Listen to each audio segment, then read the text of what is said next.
এক রাতে আমি, শ্রুতি, আম্মু আমরা সবাই মিলে আমাদের বাবাকে খুন করে ফেলেছি। তারপর তাকে দাফনও দিয়ে দিয়েছি রাতের অন্ধকারে। বাবা মারা গেছে অনেক বছর হয়। আমরা সত্যিটা মেনে নিয়েছি, আপনিও মেনে নিন। আর ওই যে দেখেন হামিম, আপনার থেকে লুকাতে চাইছে। হামিমও আপনাকে বাবা বলে ডাকবে না, কারণ ওর দুনিয়া জুড়ে কোথাও আপনি নেই আমিন শিকদার। আমি থাকতে দেইনি। ধীরকণ্ঠে নিজের কথা শেষ করলো বিভা। আমিন শিকদার চারপাশ ভুলে নিজের মেয়ের কথা শুনল। কেমন ভয়ঙ্করভাবে ধীরকণ্ঠে কথাগুলো বলছে বিভা। কণ্ঠে নিস্তব্ধতার সাথে যেন ঘৃণা ঝরে পড়ছে। এমনভাবে বলছে যেন সত্যি সত্যি সে আমিন শিকদারকে নিজের হাতে খুন করেছে। হ্যাঁ, খুন তো করেছেই, বাস্তবিকভাবে না হলে অদৃশ্যভাবে। বিভা তাচ্ছিল্য হাসল নিজের বাবার নিচু মাথা, মলিন অসহায় মুখ দেখে। ধীরকণ্ঠে কিছুটা উপহাস মিলিয়ে শুধালো, আজ খুব বাবা ডাক শুনতে ইচ্ছা করছে। এইবার আমিন শিকদারের চোখ গলিয়ে পড়ে গেল উত্তপ্ত এক অশ্রুকণা। বিভা এগিয়ে গিয়ে হাত টেনে আনলো শ্রুতির, বলতে লাগলো, দেখেন তো চেনেন কিনা আপনার ছোট মেয়ে শ্রুতি। চিনতে পারছেন আমিন শিকদার? ছোট থাকতে আপনার পেছন পেছন ঘুরতো, আপনার পাঞ্জাবি জামা সব ধরে টানাটানি করতো কোলে ওঠার জন্য। দিনে 24 ঘন্টায় 24,000 বার আব্বু আব্বু করার জন্য আমি নিজে ওকে একদিন খুব ধমকেছিলাম বিরক্তিতে। ও আপনার একটু ভালোবাসা আদর চাইতো, কিন্তু কই, আপনি তো করেননি। আপনার চোখে ছিল খুব তুচ্ছ একটা বস্তুর মতো, কারণ ও মেয়ে, তার উপর দ্বিতীয় মেয়ে, আবার কালো। কালো রং তো আপনার চোখের বিষ। এ কারণেই তো এত কিছুর পরেও ওর দিকে আপনি ফিরেও তাকাননি। সব সময় ব্যস্ততা দেখাতেন, আমাকে সামলাতে বলতেন ওকে। ঠিক বললাম না? মনে পড়ে সব? বিভা হেসে ফেললো নিজের কথায়, বলতে লাগলো, কত বছর পেরিয়ে গেছে, অথচ আজও দেখুন শ্রুতি নিজেকে সামলাতে পারে না।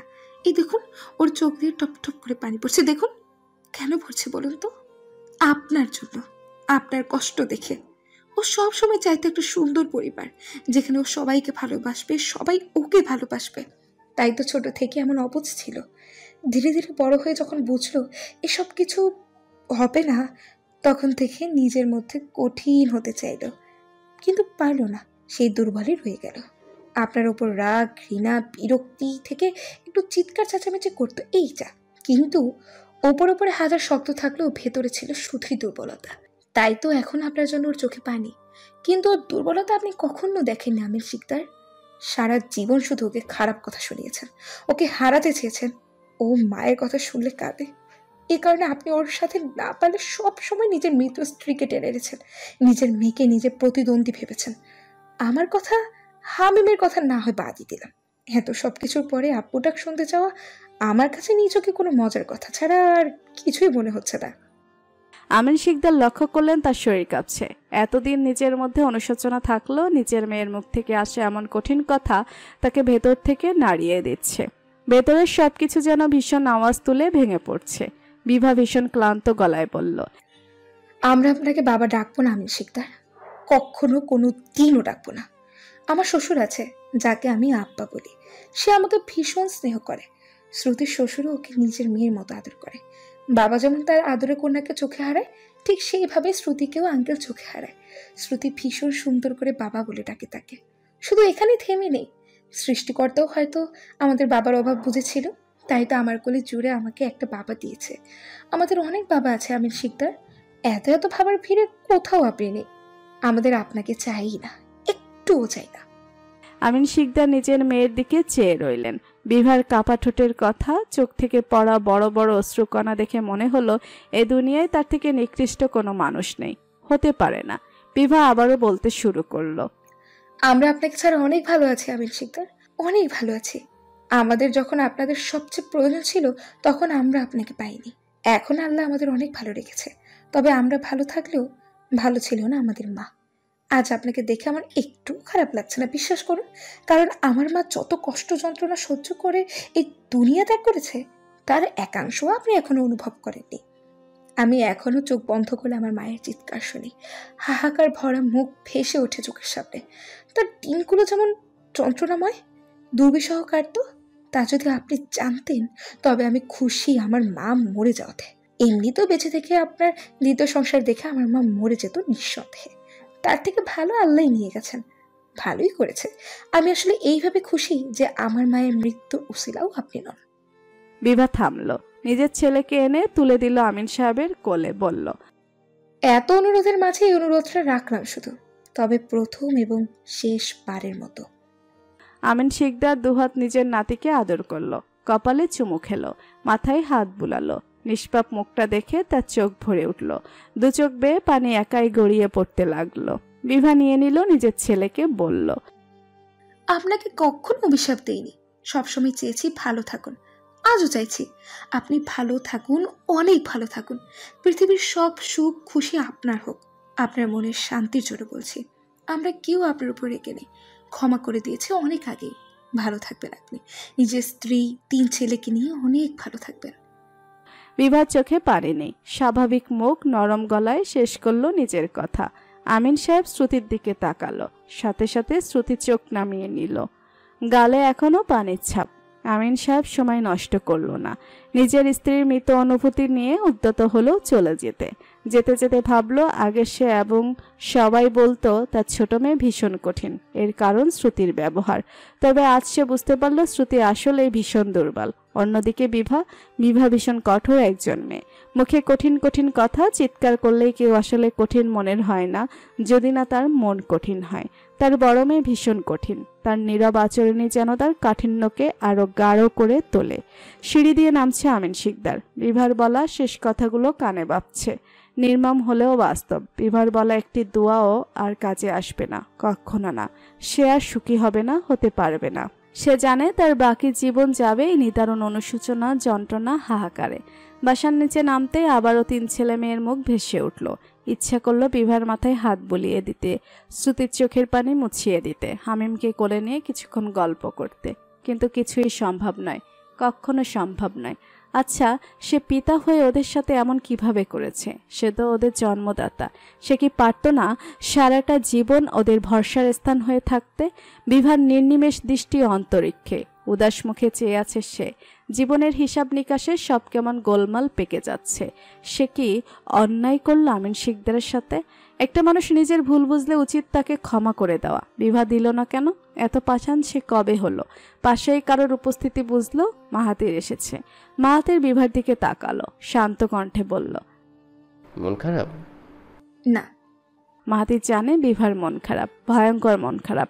সে বিভাকে নিজের দিকে ফিরালো, বলল, কষ্টকে চেপে রেখো না বিভা। বিভা মাহাতিরের কথার লুকানো অর্থ ধরে নিল। আস্তে করে এগিয়ে সে জড়িয়ে ধরে বুকে মাথা ঠেকিয়ে দিল।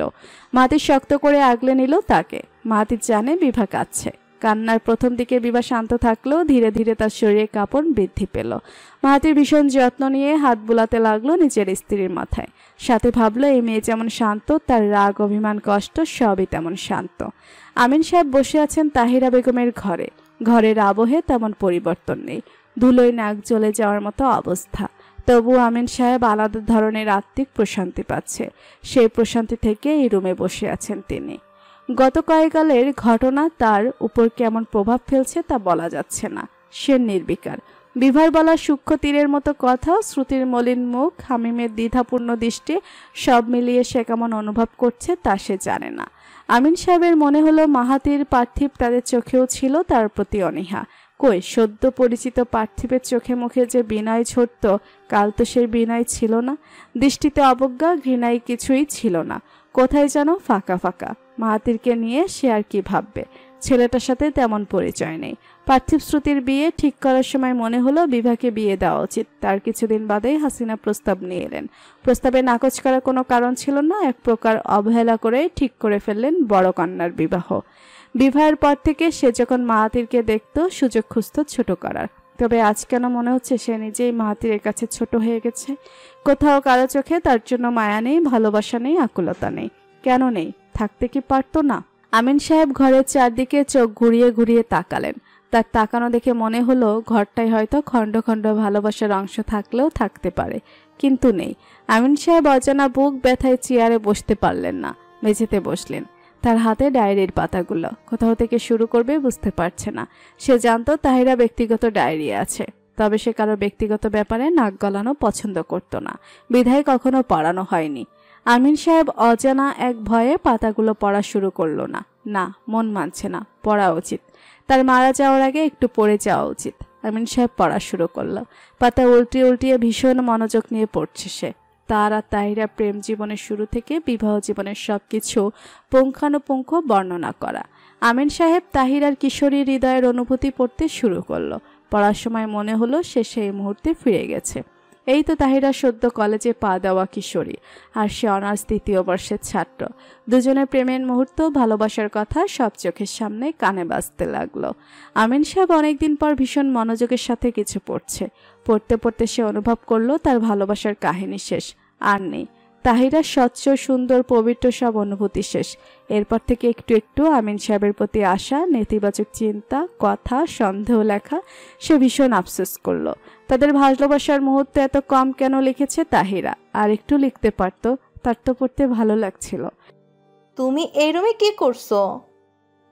শাহিনার কণ্ঠে চোখ তুলে তাকালো। তেমন বিশেষ কোনো প্রতিক্রিয়া নেই আমিন সাহেবের। সাধারণভাবে বলল, ভালো লাগছে না তাই বসে আছি।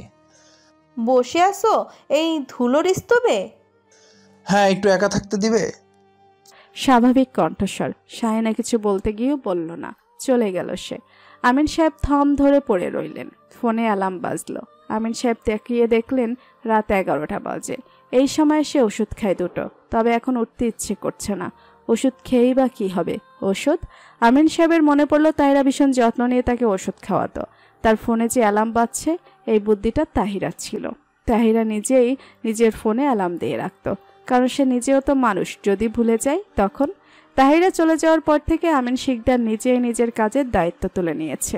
আমিন সাহেব ফোন দেখলেন আবারও। সে এই ঘরে এসেছিল সন্ধ্যা 9টার আশেপাশে। এত তাড়াতাড়ি 2 ঘন্টা পার হয়ে গেল সে জানতেও পারল না। এতই মগ্ন ছিল বুঝি। আমিন সাহেব তার মনের সাহস সঞ্চার করলেন। নিজেকে নিয়ে ভালোবাসা পড়তে পারলে নিজেকে নিয়ে ঘৃণাও পড়তে পারা উচিত। দীর্ঘশ্বাস ছেড়ে সে পাতা উল্টিয়ে পড়া শুরু করলো। অনেকদিন যাবৎ ধরে আমিনের ব্যবহার পরিবর্তন লক্ষ্য করলেও তাকেও আমি সন্দেহ করতে ইচ্ছে হয়নি। মনে হয়েছে সবাই তো এক না, সবার ভালোবাসাও এক না। তাই হয়তো আমিন একটু অন্যরকম। আমিনের এই অন্যরকম স্বভাব নিয়ে আমি তাকে ভালোবেসেছি। নিজের মনকে মানানোর চেষ্টা করেছি যে আমিন ভালো, সে আমাকে ভালোবাসে। আমি তার 2 সন্তানের মা, আরেক সন্তানের মা হতে চলেছি। তার সন্তান আমার পেটে, তাহলে সে আমাকে ভালোবাসবে না কেন? কিন্তু আমি বুঝলাম ভালোবাসা ছাড়াও সন্তান পেটে থাকতে পারে। কাউকে উজাড় করে ভালোবাসা খুব শাস্তি পেলাম আমি। আমিন সাহেব পাতা উল্টালো। নিজেকে ভীষণ নোংরা লাগে আজকাল। মনে হয় এই জগতে আমার থেকে তুচ্ছ আর কিছুই নেই। আয়নার সামনে নিজের চোখে চোখ মেলাতে পারি না। অসহ্য যন্ত্রণায় বুক ভরে ওঠে।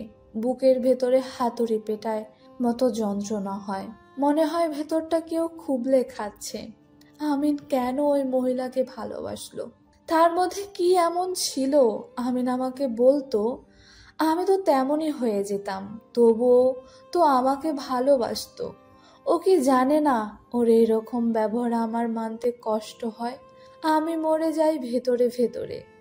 সবাই আমাকে বলতো আমি ভীষণ ভাগ্যবান, কিন্তু আমার আজ সবাইকে চিৎকার করে বলতে ইচ্ছে করছে ওই মহিলাটাই ভীষণ ভাগ্যবান।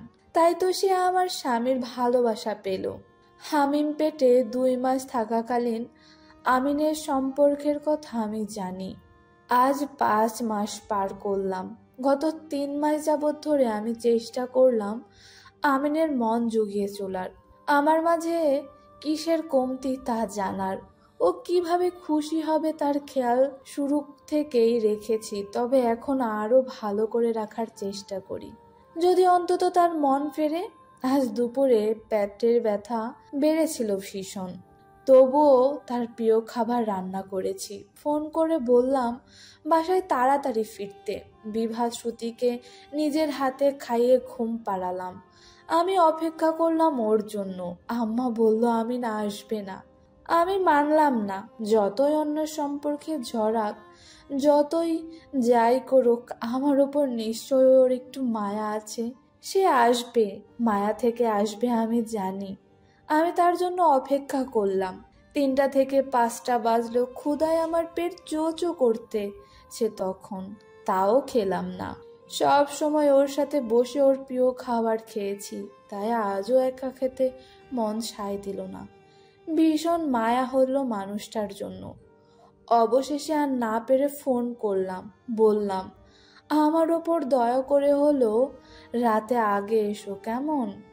ভীষণ কষ্ট করে খাবারগুলো বানিয়েছি, শরীরটা ভালো যায় না আমিন, হতেও তো পারে আমি আর রাঁধলাম না তোমার জন্য, তাই আজ একটু আগে এসো, একসাথে বসে খাবো। তোমার জন্য অপেক্ষা করছি আমি। ফোন রাখার পর দেখি আম্মা আমার দিকে টলটলে চোখে তাকিয়ে আছে। সে আমাকে জড়িয়ে ধরে ভীষণ কাঁদলো, তবে আমি কাঁদলাম না। আমিন ঘরে এলো রাত 11:30টায়। এসেই ভীষণ ক্লান্ত হয়ে ঘুমালো। বুঝলাম খেয়ে এসেছে, আমি তখনও খাইনি। আমি ঘরে গিয়ে বিভা শ্রুতির কপালে চুমু খেয়ে শুয়ে পড়লাম, আর অনুভব করলাম আমার প্রতি দয়াটাও আমিনের বেঁচে নেই। এখন ওর জন্য আর কাঁদি না, হাজারটা কষ্টেও কাঁদি না। আমি কাঁদলে আমার 2 মেয়েও আমার সাথে কাঁদে, ওদের চোখের পানি আমার সহ্য হয় না, বুকটা দুমড়ে মুচড়ে যায়। ছুটিটার পাগলামি ধীরে ধীরে কমে এসেছে। আগে কত পাগলামি করতো বাবাকে নিয়ে, কিন্তু এখন তো পাগলামি করে না। আর বিভা তো আমার বুঝদার মেয়ে। হে আল্লাহ, পৃথিবীর সব কান্না আমার হোক, তবু আমার সন্তানরা ভালো থাকুক, হাসি মুখে থাকুক, ওদের তুমি দেখে রেখো। আমিন সাহেব আর পড়তে পারলেন না, চোখের পানিতে লেখা দেখা যাচ্ছে না, থেকে থেকে কাঁদছেন তিনি। নিজের অন্যায়গুলো তাকে বাঁচতেও দিচ্ছে না, মরতেও দিচ্ছে না, কেমন ছটফট লাগছে। আমিন সাহেব ফুফিয়ে উঠল, তাহিরের একটা ছবি বের করে কান্নার মাঝেই বলতে লাগলো, আমার তোমাকে ভালোবাসা উচিত ছিল, অনেক ভালোবাসা উচিত ছিল। আমি তোমাকে ভালোবাসিনি তাহিরা, ভালোবাসলে এমন করতে পারতাম না। তার অস্বাভাবিক কান্নার আওয়াজে ঘর ভরে উঠল। 50 বছর বয়সী আমিন সাহেবের মনে হলো তার পুরো জীবনটাই সে মিথ্যা করে রেখেছে। আফসোসে তার দম বন্ধ হয়ে এলো। উঠে বসে নিজেকে শান্ত করতে চেষ্টা করলো। শ্বাসকষ্ট হচ্ছে, শ্বাস নেওয়া যাচ্ছে না। বেশ কিছুক্ষণ পর আমিন শিকদার শান্ত হলো, ঠায় পড়ে রইল মেঝেতে। আমিন সাহেবের হঠাৎ করে মনে হলো তার ভীষণ ক্ষুধা লেগেছে, তাহিরার হাতের রান্না খাওয়ার ক্ষুধা। সেদিনের পর আর তাহিরা তার জন্য কখনো রান্না করে বলেনি। আমি অপেক্ষা করছি, কেন আসেনি সেদিন সে? কেন আসলো না? সে আসলেই তো দুজন একসাথে বসে খাওয়া যেত। পঞ্চশর্ধ আমিন শিকদারের মনে হলো আল্লাহ যদি তাকে আরেকটা সুযোগ দিত, আরেকবার তাকে অতীতে নিয়ে যেত, তবে সে তাহিরাকে ভালোবাসত, ভীষণভাবে ভালোবেসে আগলে রাখত।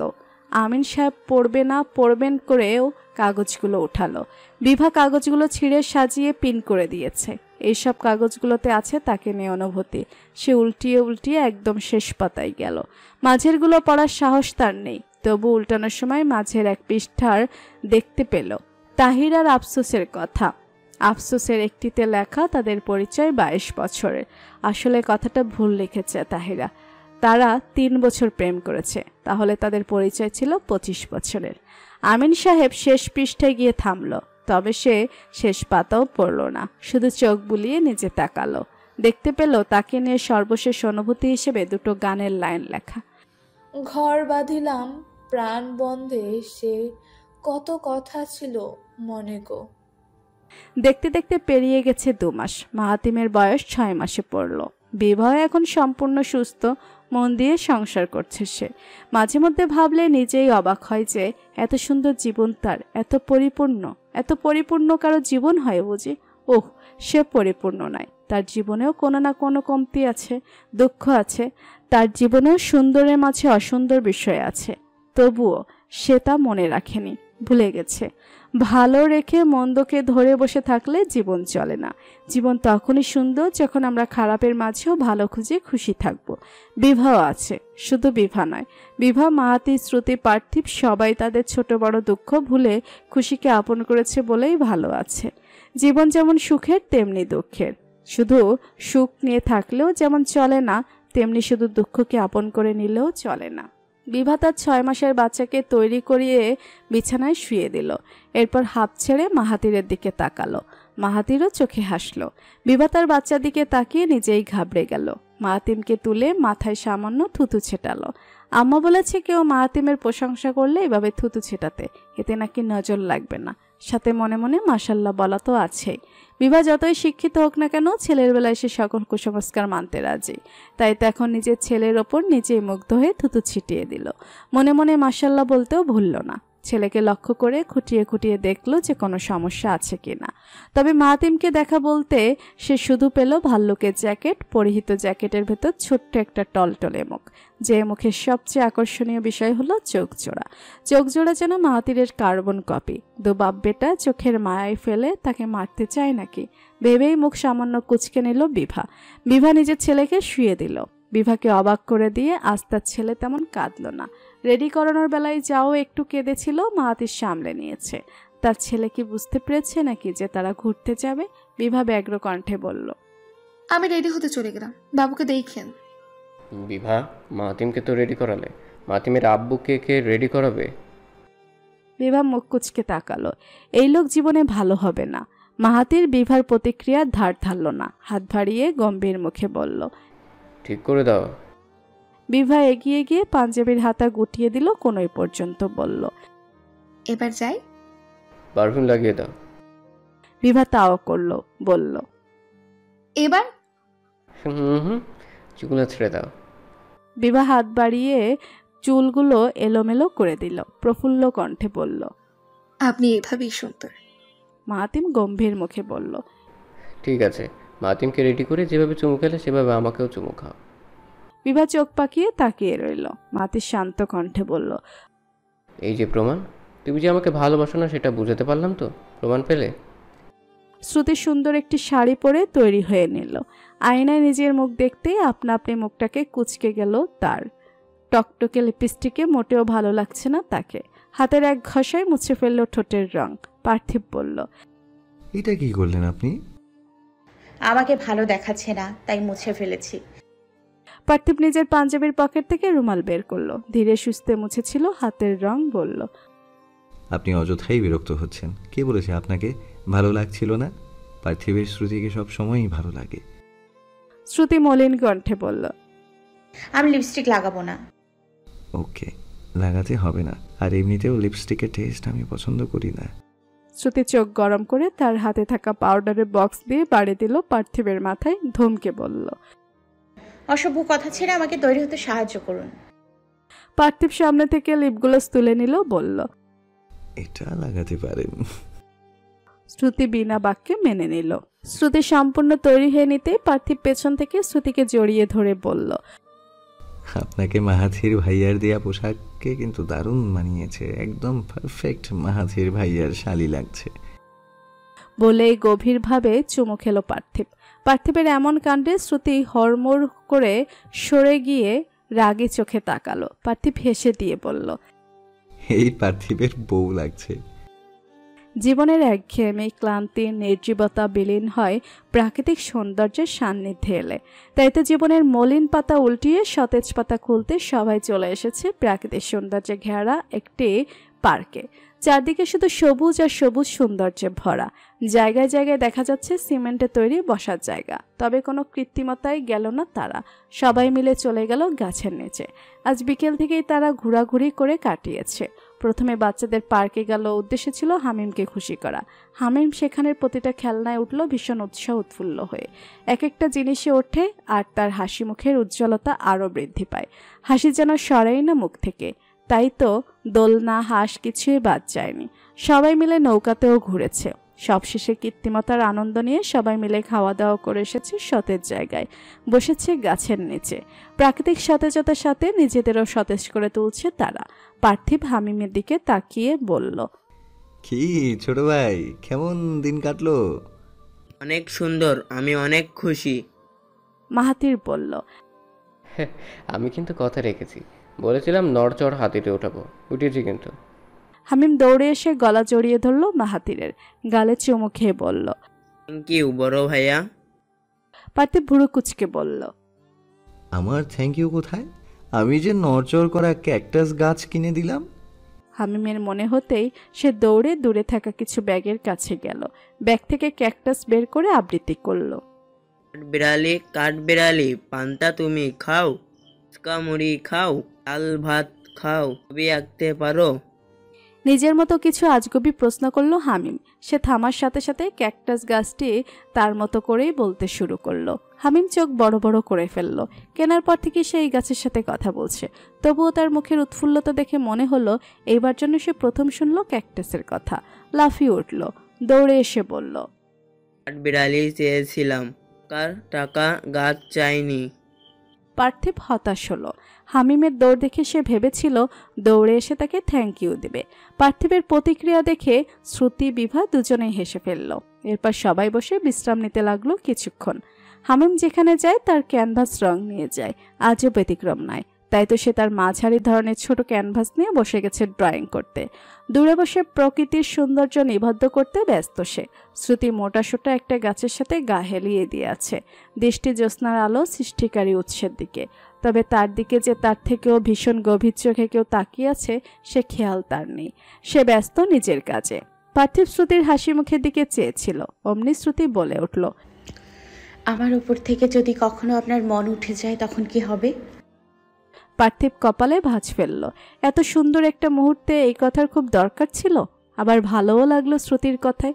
মেয়েটা সবসময় তাকে হারানোর ভয় পায়। পার্থিব বলল, উঠবে না? কেন উঠবে না? উঠতেও তো পারে, তাই না?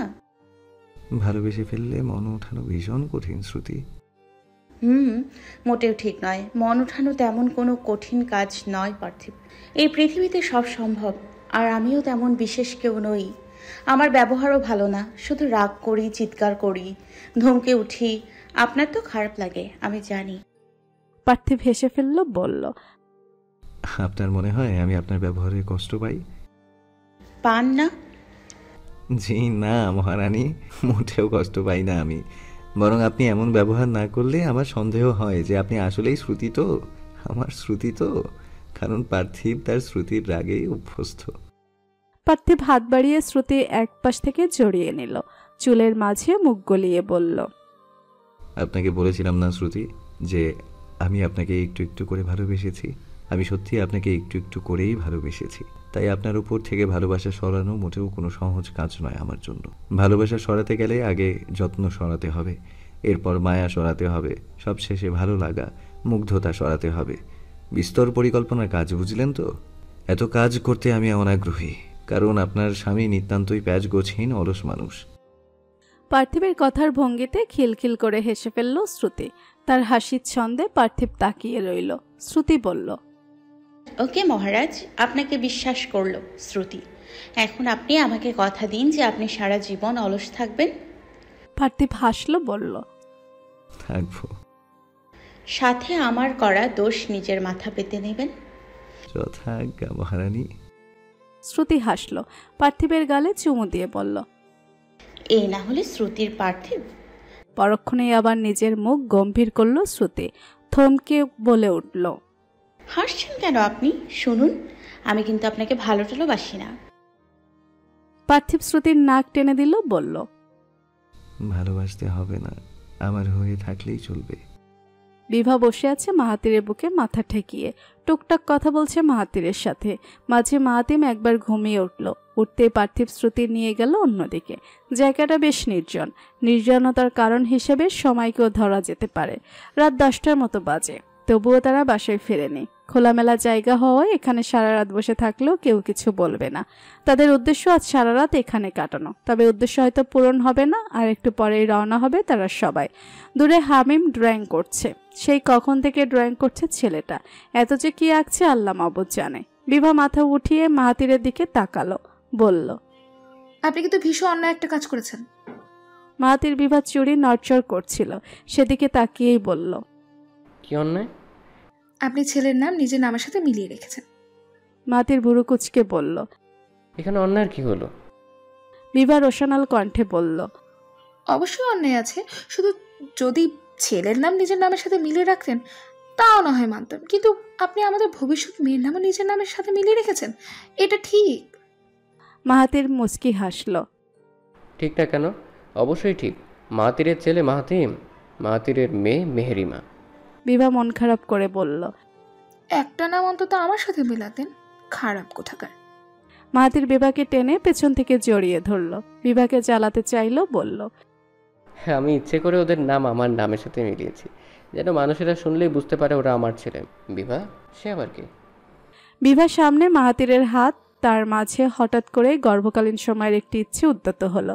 মুখে গিয়ে কামড় দিল বেশ জোরে সোরে। মাহাতির হেসে ফেলল বিভার কাজে। বিভার চুল আলতো মুঠোয় পুড়ে নিজের কাছে এনে জড়িয়ে ধরল। বিভা রাগে গলায় বলল, যে নিজের ছেলেকে হিংসা করে তার আবার বড় বড় কথা। মাহাতির এবার শব্দ করে হাসল।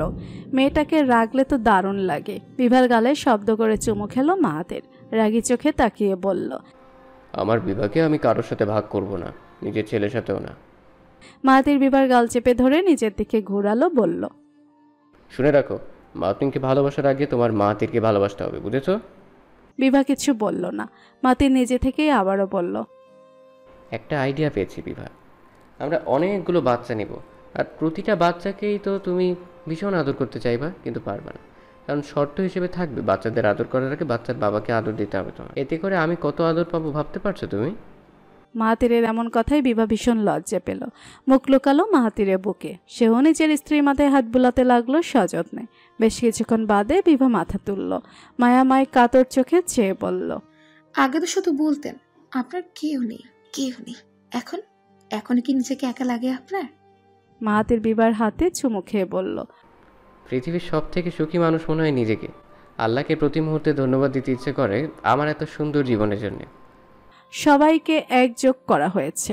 কাজটা করেছে হামিম। উদ্দেশ্য নিজের আঁকা ড্রয়িং সে সবাইকে একসাথে দেখাবে। দেখাবে বলেও আবার সে উধাও। দূরে গিয়ে আবার আঁকতে বসেছে। বিভা চারদিকে তাকালো। দূরে হামিম আঁকছে, পাশে মাহাতির, তার সামনে কিছু দূরে শ্রুতিপার্থী বাবুকে নিয়ে খেলছে, ছবি তুলছে।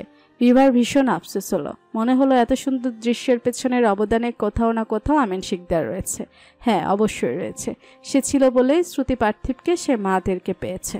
যতই ভাগ্যে থাকুক না কেন, উছিলা তো আমিন শিকদারই ছিল। বিভা ভাবলো বাসায় গিয়ে একদিন মানুষটাকে ফোন করবে, বলবে, আব্বু থ্যাংক ইউ। কথাটা ভাবতেই বুকটা ধক করে উঠল। আজ কতদিন পর সে আমিন শিকদার উদ্দেশ্যে আব্বু উচ্চারণ করলো, তার হিসাব নেই। বিভা হাত ছাড়ল। হাত বাড়িয়ে পাশে থাকা ব্যাগ থেকে বের করলো তার মায়ের ডায়েরি। পেজ উল্টিয়ে সর্বশেষ লেখা পাতায় গেল। চোখে পড়লো তার আগের পৃষ্ঠার গোটা গোটা অক্ষরের লেখা, তুমি সব সময় ভালো থেকো আমিন। তুমি তোমার ভালোবাসায় ভালো থেকো। এত কিছুর পরও আমি তোমাকে ভয়ঙ্করভাবে ভালোবাসি। এবার সে পাতা উল্টিয়ে উল্টিয়ে সর্বশেষ পেজে গেল। সেখানে লেখা, আমার ভীষণ কষ্ট হচ্ছে। মনে হচ্ছে আমি আর কখনো ফিরবো না, এই সুন্দর দুনিয়া দেখতে পারবো না। আমার মৃত্যুর কষ্টের থেকেও বেশি কষ্ট এই ভেবে যে আমি আমার সন্তানদের আগলে রাখার জন্য এই দুনিয়াতে থাকবো না। কি হবে ওদের? ওরা কি ভীষণভাবে কাঁদবে আমাকে ছাড়া? হে আল্লাহ, তুমি ওদের দেখে রেখো। ওদের চোখে থেকে যেন এক ফোঁটা পানি পড়তেও না হয়। ওরা যেন ভালো থাকে, ভীষণ ভালো থাকে। ওদের পৃথিবী যেন কোনো দুঃখ কষ্ট বিশ্বাসঘাতক না থাকে। ওদের দুনিয়া তুমি ভালোবাসায় ভরিয়ে দিও। আমার সন্তানরা খুব দুর্বল আল্লাহ, ওরা কষ্ট সহ্য করতে পারে না। ওদের তুমি কষ্ট দিও না। আমার 3 জীবন্ত পুতুলকে তুমি ভালো রেখো। বিভা হাঁপ ছাড়ল। ডায়েরির সর্বশেষ লেখা পাতার বিষয়বস্তু জুড়ে আছে তারা 3 ভাই বোন। বিভা কলম তুলে লেখা শুরু করলো, মায়ের 3 জীবন্ত পুতুল ভালো আছে। বিভা, শ্রুতি, হামিম সবাই ভীষণ ভালো আছে। যে বিভার কাছে মাহাতিবের মতো স্বামী আছে, যে শ্রুতির কাছে পার্থিবের মতো স্বামী আছে, তারা কখনো খারাপ থাকতেই পারে না। হামিম, সেও ভালো আছে। সে এখন সম্পূর্ণ সুস্থ, হাঁটাহাঁটি করে, দৌড়াদৌড়ি করে, পাখির মতো উড়ে বেড়ায়। সবার চোখের মণি সে। সবশেষে তাহিরা 3 জীবন্ত পুতুলকে সৃষ্টিকর্তা ভীষণ ভালো রেখেছে। আজ তারা পৃথিবীর সবচেয়ে সুখী মানুষ। বিভা ডায়েরি বন্ধ করলো। পাশে তাকাতেই দেখলো মাহাতির তাকিয়ে আছে। মাহাতির এগিয়েছে, বিভার কপালে নিজের ওষ্ঠদায় ছুঁয়ে দিল। কোনটা বেশি ভালো হয়েছে, এটা নাকি এটা? হামিমের প্রশ্নে সবাই ভীষণ মনোযোগ দিয়ে 2টো ছবি পর্যবেক্ষণ করতে লাগলো। একটি ছবিতে দেখা যাচ্ছে তাদের সবাইকে। একটি গাছের সাথে বিভা, মাহাতির বসে, অন্য একটি গাছের সাথে পার্থিব, শ্রুতি দাঁড়িয়ে। পার্থিবের কোলে মাহাতিম, দূরে হামিম নিজেও আছে। বাস্তবের মতো ছবির ভেতরেও সে ড্রয়িংয়ে ব্যস্ত। এই ছবির সবচেয়ে আকর্ষণীয় বস্তু হলো আকাশের উজ্জ্বল চাঁদ এবং তারকারাজি। অন্যদিকে আরেকটি ছবিতে দেখা যাচ্ছে ভীষণ সুন্দর আকাশ, রাতের আকাশ, আকাশে স্বাভাবিকভাবে চাঁদ তারার খেলা চলছে। এই ছবির সবচেয়ে আকর্ষণীয় বিষয় হলো ছবির মধ্যেও প্রাকৃতিক পরিবেশে জ্যোৎস্নার আলো ঠিকরে পড়ছে। তবে এই ছবির নক্ষত্রগুলো একটু অন্যরকম ধরনের সুন্দর, আর আকাশের দুপাশে দুটো চাঁদ সবচেয়ে অবাক করা ব্যাপার। দুটো ছবি দেখেই সবাই ভীষণ বিমোহিত হলো, দ্বিধায় পড়ল কোনটা সুন্দর বলবে সে ব্যাপারে।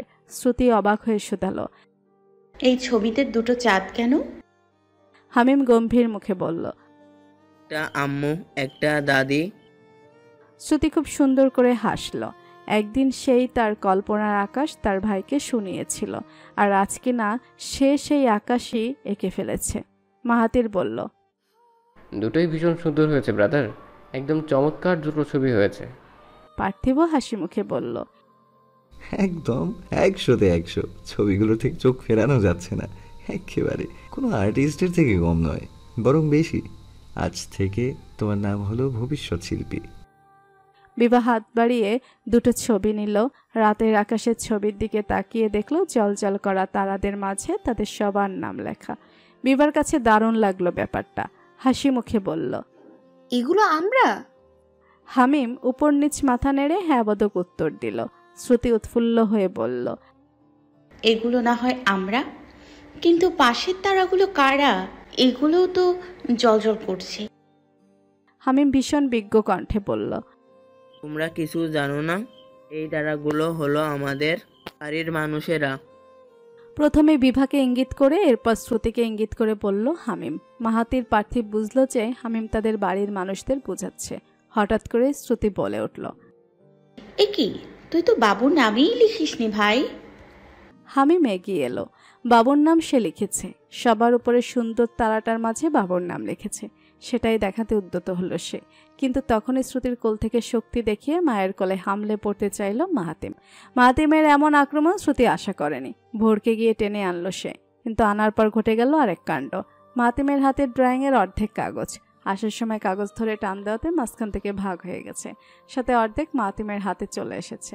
ঘটনার আকস্মিকতায় সবাই হতভম্ব হয়ে গেল।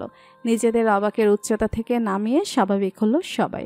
হামিমের দিকে লক্ষ্য করতে দেখা গেল ইতিমধ্যে তার চোখ ভরে উঠেছে।